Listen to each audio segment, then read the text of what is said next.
Welcome to PSPK Smart Kitchen. ಮೆಣಸಿನಕಾಯಿ ಚಟ್ನಿ ಮಾಡ್ತಾ ಇದ್ದೀನಿ. ಅದು ಕಡಾಯಿ ಇಟ್ಟು ಎಣ್ಣೆ ಹಾಕಿದ್ದೀನಿ. ಅದಕ್ಕೆ ಹಸಿಮೆಣಸಿನಕಾಯಿ,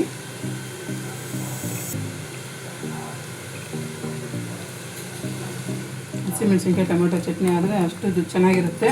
ಚಪಾತಿ ರೊಟ್ಟಿ ಜೊತೆ ಎಲ್ಲ ತುಂಬ ಚೆನ್ನಾಗಿರುತ್ತೆ.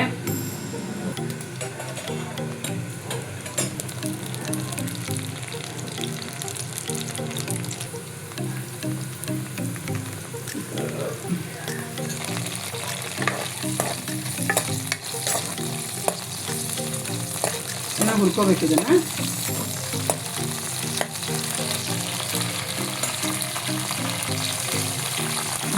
ಹಸಿಮೆಣಸಿನಕಾಯಿ ಈ ಥರ ಸ್ವಲ್ಪ ಕಲರ್ ಚೇಂಜ್ ಆದಮೇಲೆ ಟೊಮೆಟೊ ಹಾಕ್ತಾಯಿದ್ದೀನಿ.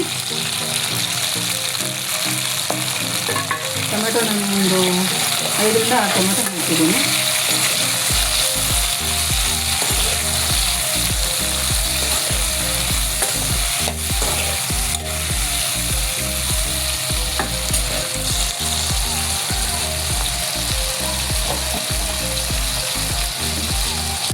ನೋಡಿ ಸಾಕಿದೆ, ಚೆನ್ನಾಗಿ ಬೆಂದಿದೆ ಟೊಮೆಟೊ ಎಲ್ಲ. ಇವಾಗ ಈಗ ಆಫ್ ಮಾಡ್ತಾ ಇದ್ದೀನಿ. ಆಫ್ ಮಾಡಿಬಿಟ್ಟು ಇದಕ್ಕೆ ಸ್ವಲ್ಪ ಬೆಳ್ಳುಳ್ಳಿ, ಸ್ವಲ್ಪ ಹೆಚ್ಚಿರೋದು ಕೊತ್ತಂಬರಿ ಸೊಪ್ಪು ಮತ್ತು ರುಚಿಗೆ ತಕ್ಕಷ್ಟು ಉಪ್ಪು ಹಾಕ್ಬಿಟ್ಟು ಇದನ್ನು ನಾನು ಮಿಕ್ಸಿ ಮಾಡ್ಕೊಂಬರ್ತೀನಿ. ಈಗ ಮಿಕ್ಸಿ ಮಾಡೋದಕ್ಕಿಂತ ಕುಟ್ಟಿದ್ರೆ ಇನ್ನೂ ತುಂಬ ಚೆನ್ನಾಗಿರುತ್ತೆ.